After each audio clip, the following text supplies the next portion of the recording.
Welcome to the Social Impact Level Up podcast. This is where we blur the lines between business, nonprofit, and impact. I'm your host, Wendy V, and in season 3, we're redefining success for social entrepreneurs looking to grow their revenue.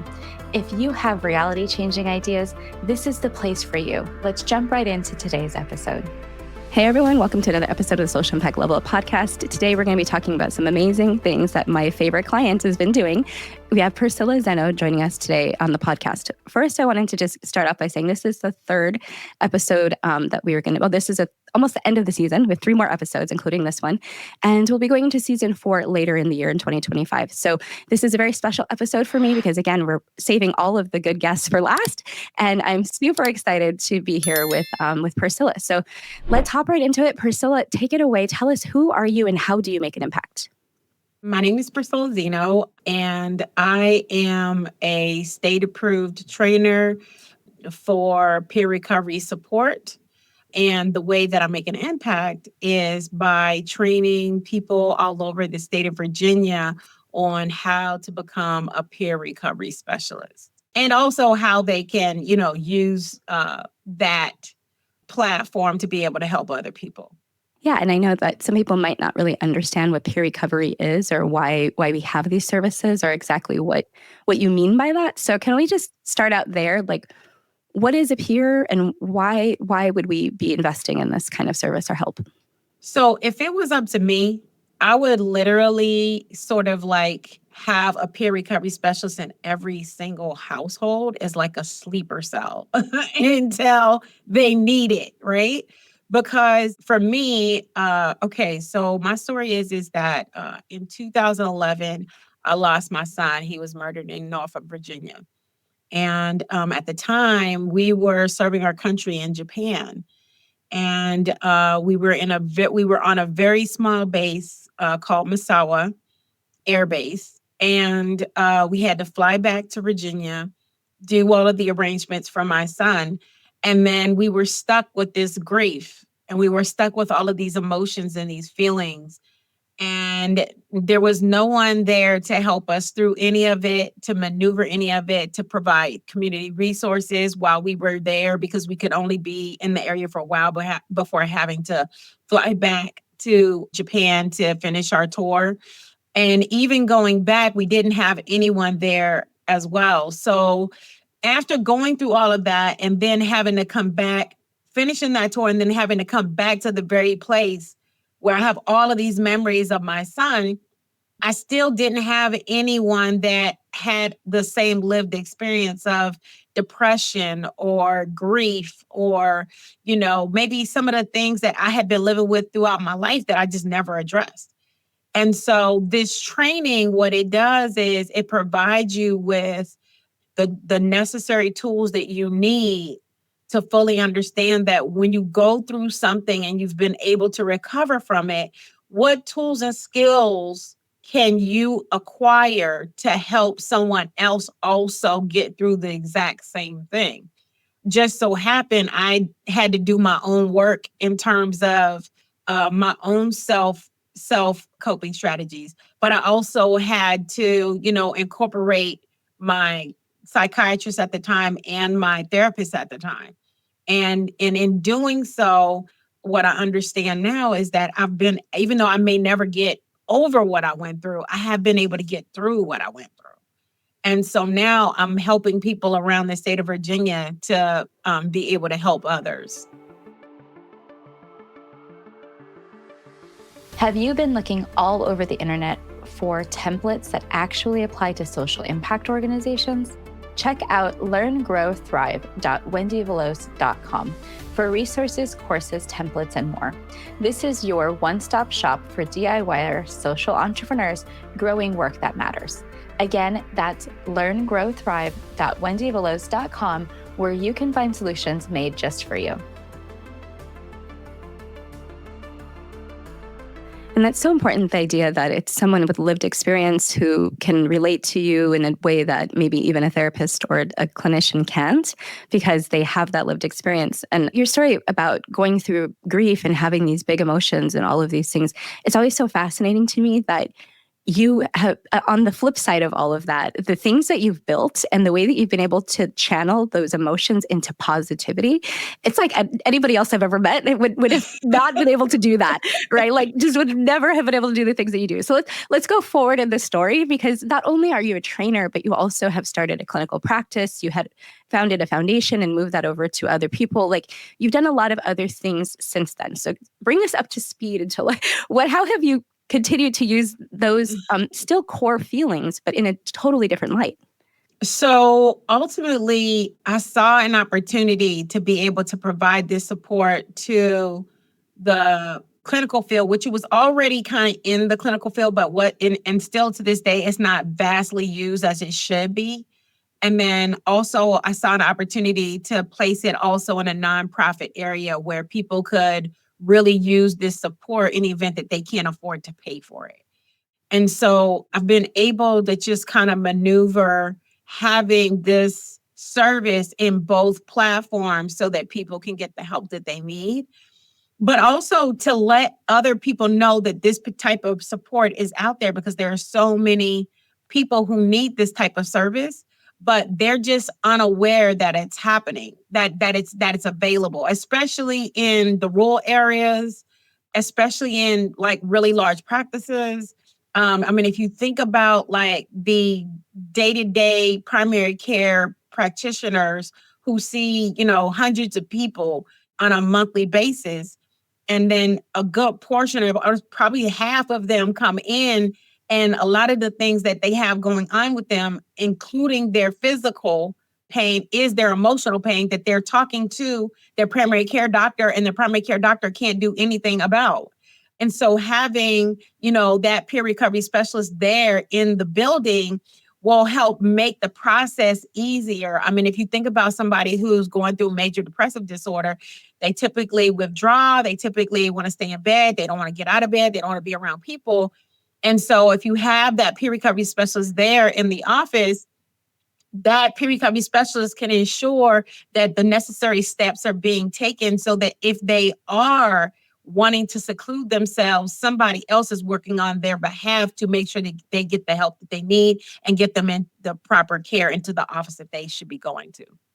Yeah, there's so many good points that you just made about how this peering can help other people. I mean, it's usually people who have mental health disorders or have some sort of substance use disorder who can take advantage of this service. But if it's available right at the time when somebody expresses need, or you see that there's a demonstrated need in someone, it helps to get them to services faster, because you're not going to lose them. They're not going to like go back home and then you got to re-bring them back into that clinical setting. So I love that point that you're saying, like if we embed these folks in the places where we're naturally finding people who have some sort of struggle going on, then you can access services right at the time, right? Like right there. And that's such a good thing. So, you and I have been working together for a few years. People, as I said at the top of the episode, you and I have become soul sisters in this mission, right? Yes. I absolutely love our dynamic. We think like two peas in a pod, and it's so funny. People tell me, they're like, "Oh yeah, tell me about your clients." I'm like, "Well, PerCilla." You're always my example client. And then also your husband, right? Your husband, Zeno, we call him Zeno. But Lewis is just an amazing leader as well. And he's taking over the foundation. And so I think for anybody who hears your story, being a grieving mother, a grieving set of parents, to be able to start a business and a nonprofit in the honor of your son, being able to provide these services to other people in your community, other people's sons in your community, like all of this just fascinates me, because you are the strongest person I've ever met. Like, it's so real. You have gone through so much, and every day you show up for this mission. So, like, how do you keep going? How do you keep showing up for this mission? If I'm being honest, like business is my passion, right? And so this sort of was like a blessing in disguise. And it sounds weird because I tell people all the time, like my son's death, even though it was really horrible, it kind of gave me life, because what it did was it allowed me to merge what I love to do the most, which is business. Because I've had other companies before, I just never necessarily had them in service.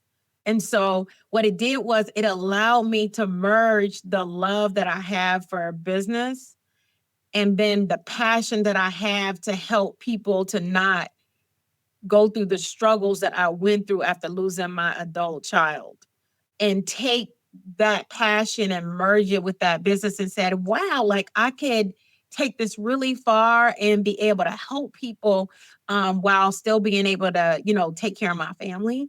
And so often we find ourselves sometimes in terms of business, starting businesses that we really don't love, but we're just in it for the money. And I love the fact that every day I get a great feeling about coming to work, regardless if I'm making money or not. Like I really, really love my Amen. job. True that. Yes. It's so true. I mean, and it's the same thing for me. I get to work with wonderful people like you, right? Like the Oh, fact that thank you've been able to help me grow my business by sharing your resources with me so I can share my resources with you. It's you. just, the best thing in the world because we enjoy working together. We enjoy the work that we do. The more that I Yeah. help you, the more people you can help. It's just like a great Yes. formula that works for Yes. all of us. Yes. And so, I definitely want to encourage the listeners, like if you can find clients and partnerships like this is the bee's knees. This is what you want, right? You don't want to wake up and Yes. not enjoy your work or not enjoy the people that you're serving. And so this is like what people I think need to hear is that you can build these kinds of business relationships around the act of service. And it can still be in service of the public and be in service of others. And you can still make money, which is fascinating. Yes, yes, yes. And we're looking, we're always looking for partners to work with and to collaborate with. We're stepping more and more outside of our box on, how we can provide different things in terms of peer recovery support and housing, peer recovery support and with the youth, peer recovery support with the seniors. I mean, like so many different ways. So, I try to tell people like there's no age range in terms of like what it could look like, in providing these services. It's really about like just if you have the passion for it and if you're willing to get out there in the community. Like this is not I know a lot of people get this sense that when they become a peer recovery specialist, they get to go inside of an office with their cup of coffee and wait for people to come and see them while they counsel them every day. And that's not this job. This job is more in terms of they are community health workers. They meet people where they are out in the community. They show up at people's homes. And there's so many people out here that love not being in an office all day and they love being out in the community and connecting with folks. So it's a really rewarding job. Yeah, and you live in a very fascinating part of the world. I think your community has a lot of need. And I just want to take a minute to describe, like, where are you located in providing services in these two entities? And what is it like to live there? Because I think people may not know much about that area if you're not really from Virginia. So we service the entire state of Virginia. However, we've been doing a lot of focus on some of the rural areas. Now, I live in a city that used to be considered rural and they rezoned it like maybe a few years ago. So I live in the city of Suffolk, Virginia. But which is for people who don't know where that is, it's not too far from Virginia Beach, Virginia. It's like maybe about 35, 45 minutes away or Norfolk, Virginia. And so basically, I feel like in these areas where, including Suffolk, like Suffolk doesn't have like a full transportation system. They have like a little mini transportation system. But one of our offices in Franklin, Virginia, it has no transportation system. It has hardly anything. Like it has like I want to say like less than maybe a little over 8,000 people in it. And so they're in dire need. And then they have all of these other little rural areas that sit around that. And so it's really, really important, I think, to try to provide these peer recovery specialists in every single city and every single household. So that, you know what I'm saying? People know exactly what to do if they start to see, like, you know what, my mom, she hasn't showered in a week. My dad, he's drinking constantly and it's starting to affect our daily living. What should I do? Because typically when we don't know what to do, that's where the family fights come from. We start yelling, we start screaming about how we don't like the behavior. But ultimately, there's a whole route. Like you wouldn't say the same thing to someone who's in a preparation stage of going into rehab that you would to a person who's in the denial stage of rehab. The language would be different. So you can't say the same things to that person. And so if you were a peer recovery specialist, you would know that. And that's where the arguments would not start because you would know it. So just little things like that. Yeah, those are such good examples of how the work is like so transformative on an individual level, but also you said, on the communal level, like, right. So having people available in the community in the natural spaces that you go, especially in these very under-resourced communities. I think people, you hear the word rural, but until you drive, like I did last October to see you, I was like, man, there aren't even cows out here. Like the cow, what is going on? Cows, horses. I was with you. I was like, we were driving around trying to identify what plants were growing. We were like, what is that crop? What is this crop? Do you know what that one is? Like it's Right. definitely different from my inner city life, right? Like this is not New York City, this is not Baltimore, it's not DC, right? No, it's not the city at all. So the distances people travel for services is really far. And like you said, there's no transportation. There's probably very few choices, right? Mm-hmm. So when you have somebody like you who's trying to bring high quality services to the community, we want to support you in doing that because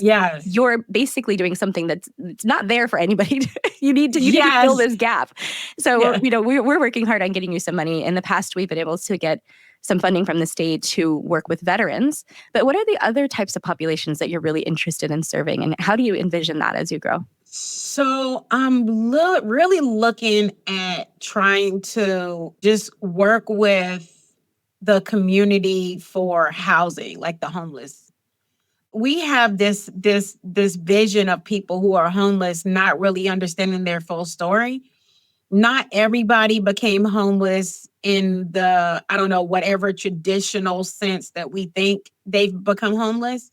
Oftentimes they're just looking for a place on what to do. I mean, and then even in this dynamic right now, like I just heard of a story of a young lady who had received a job in California. She packed up all of her stuff here in Virginia, moved to California. And when she got there, she didn't have a job.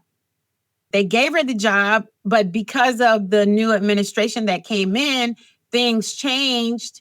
And because things changed, she had already sold her house. She had already gotten rid of all her furniture. She had already found a new place and she was ready to start work. And when she was on the road, on her way there, in the middle of on the road, being on the way there, she got an email saying that unfortunately they couldn't hire her. That's how quickly someone can become homeless. And so in that sense, would they go into could they fall into a depression? Absolutely. Would it be valid for them to fall into a depression? Yep. And then also, she's in between places now. Who does she go to? Where does she go? She has no insurance now. So in that sense, wouldn't it be awesome to be able to have, that availability? So you just brought up such a valid point right now, because again, this episode's airing next week. So we're all in the middle of the thick of this, federal changes and everything. And just tell me from your perspective, like all the changes that are happening at the federal level, how do you think they'll affect folks like you down at the community who are providing services every day? Well, I think right now I'm in a really good spot because I'm contracted through the state, but I'm also contracted through federal government. So I still have that state umbrella that just kind of like positions me well while the federal folks are still trying to figure it out. So the state has their own legislative government and they have like their own like funding and all of that good stuff. So the good thing is that I'm trying to make sure that I diversify and making sure like that I'm in the right space at all times so that, one doesn't affect the other. That's exactly what I want our listeners to understand about you. You hustle. You think of, you build the relationships, you ask the questions, you send the emails. Like, I don't think I've seen somebody advocate for their business and themselves in the way that you do. You are a go-getter when it comes to that. Like, you will tell the federal government, okay, you wait. I'm gonna go over here and talk to the state. Like, I can totally see you saying those things because you have your eye on the prize. Like, you know exactly where you want to go, and you're just finding the opportunities to get there, bringing them into your world, courting them into your world, and being able to take the opportunity and run. So I think people need to hear that, because sometimes people are really passive and think like this stuff is all happening to me. And you're saying, no, it's happening for me. I'm gonna make it work. Right. I'm gonna turn that lemon into lemonade every time, no matter what. I mean, everything. Because it's important to do that, because that's what resilience is about. And that's what we talk about so much in peer recovery support. Like, this job teaches me every day, like, whatever is happening in this moment is just this moment and today. It's not something that's going to last forever. And then the death of my son taught me that, I thought that my son was going to have to bury me someday, right? Never thought that I would have to bury him. So his death taught me that no day's promised to me, and live everyone like it's my last. And I'm telling you, I'll really do that. Like, every single day, I am doing everything as if today is my last day, I'm getting it today. That's some good advice. Guys, go get it today, because you never know what's going to happen. No, and it's true. I mean, I've had several near-death experiences in my life, so I completely resonate with that. And that's really what drove me to, move away from the government and do whatever I want to do, because I'm like, oh, I'm in my mid-40s. I don't necessarily have that much time here left. Right. Let me make sure I get my stuff together. So, I appreciate that. So you also wrote a book, though, which I think is fascinating. Yes. So talk about your book. What did you share in your book? It's called The Healing Partner, is that right? So it's called I Am Healing. I Am Healing. Yes, I Am Healing: The 7 Secrets to Wellness and Self-Care. I have been carrying the pregnancy of that book in my spirit for years. I didn't know, I didn't have it, what I needed to just birth it. And like I said, the death of my son, it just motivated me to just like live every day like it was my last. And I was like, I'm getting this book out, because people need to know that we're human. We're not perfect. And you know what I'm saying? And healing is a process. I quote Zeno and look at this, is the irony of this. I quote Zeno of Centium all the time. And one of his quotes is, wellness is attained little by little, and yet, nevertheless, no little thing itself. And that is literally like my motto, right, for how I live. And I wanted to make sure that I wrote a book where it wasn't just like telling you a story. It's more like a workbook that allows you to read each story to see how we can heal ourselves. And then what questions should we be asking ourselves to be more self-aware about the self-sabotaging behaviors that we continue to do, and how we can, actually write it all out so that we can get out what we've been holding for so long, the heaviness. Yeah. No, I think I need to read that, but I don't know how I've not read your book before. So I need to get a copy next time I see you. But the healing of yourself is definitely a journey, and I think that putting time into your own well-being, self-awareness is a big part of that. But people sometimes just are not willing to be self-aware. That's just not where they're at, and so it sometimes makes it difficult for people like me and you who are like, but we can see it, and we're like trying to help you work through it, and you don't even know it's there. So that's always an interesting time. But I want to ask you this question, because your whole episode basically is about this, but this is what this season is about. How have you redefined success for yourself over the course of this journey? I think I have redefined success in terms of how to make what I love to do and be able to put a price tag on it so that I will feel comfortable and I will feel true to myself that I love showing up every day and doing the work, that even if the money stopped, I could keep going. And I've had all of these other companies, and I can tell you that not one of them I would put in the work that I have been putting into these. There's not one. And mostly because of the relationships and the rapport. So if I said, if I'm talking about, redefining success, it's about seeing that success doesn't necessarily have, for me, it doesn't always show up monetarily. Success for me shows up in the people. When I see, like 4 weeks ago, they were about to go to jail. And now this week, the judge let them stay, with us because they're healing, and the judge sees that they're doing better.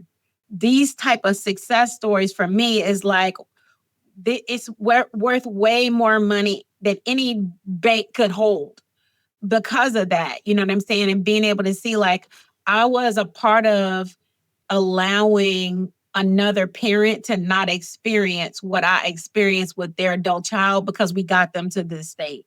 And if there's a way that I could have had someone like myself in my son's life, I'm not going to say that I could have saved his life, but I will say that it would have made a big difference in the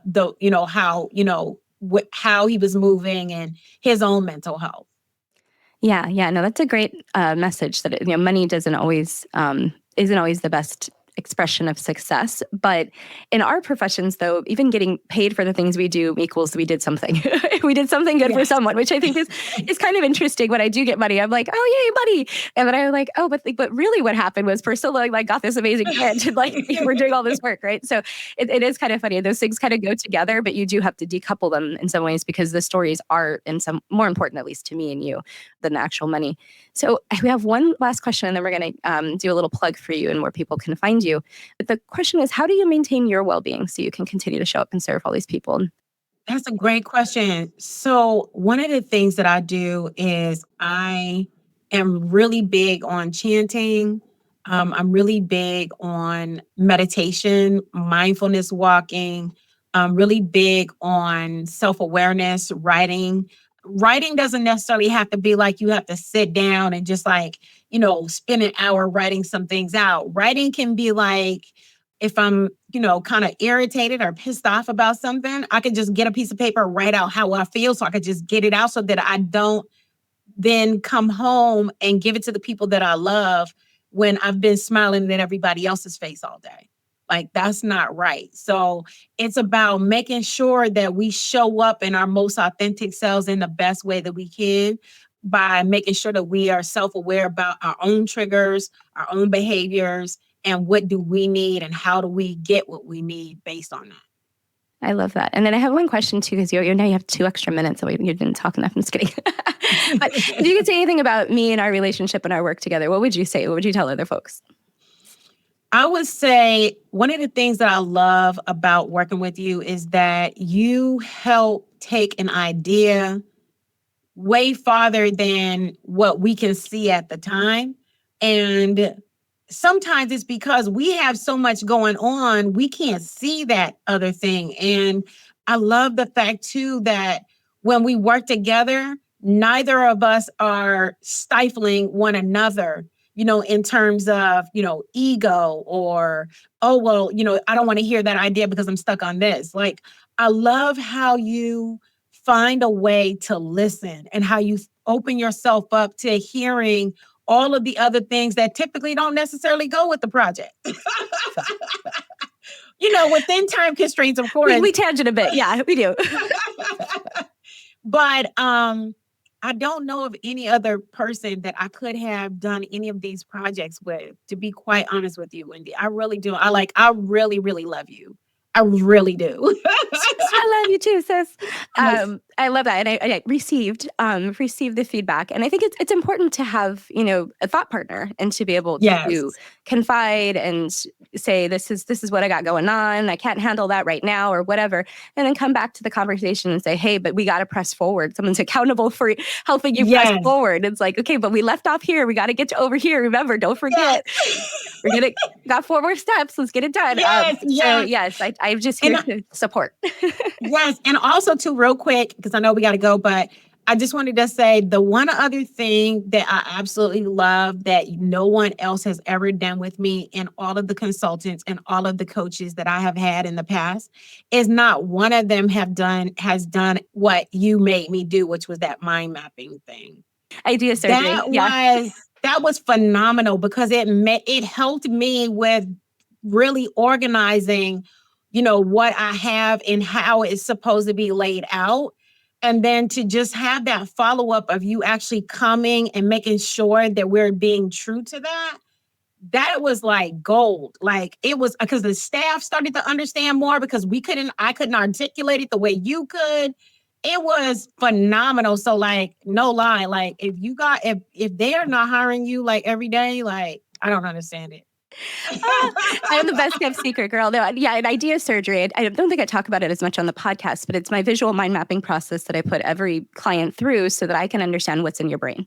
And it helps me physically see what you're thinking about. It helps you physically see what you're thinking about and where there's points of contention, overwhelm, possibilities, like all the things that come out of those conversations. So for people who don't know what we're talking about, it's all over my social media. I've been trying to push it more because I think that it's a process that's really cathartic for founders who are carrying all that baggage with them every day. And they're just kind of like doling out pieces of it where they can. But it's like that stuff is just jumbled in your head. And how can we get a strategy out of all of those thoughts that you have and move forward and then get to the action? Yes.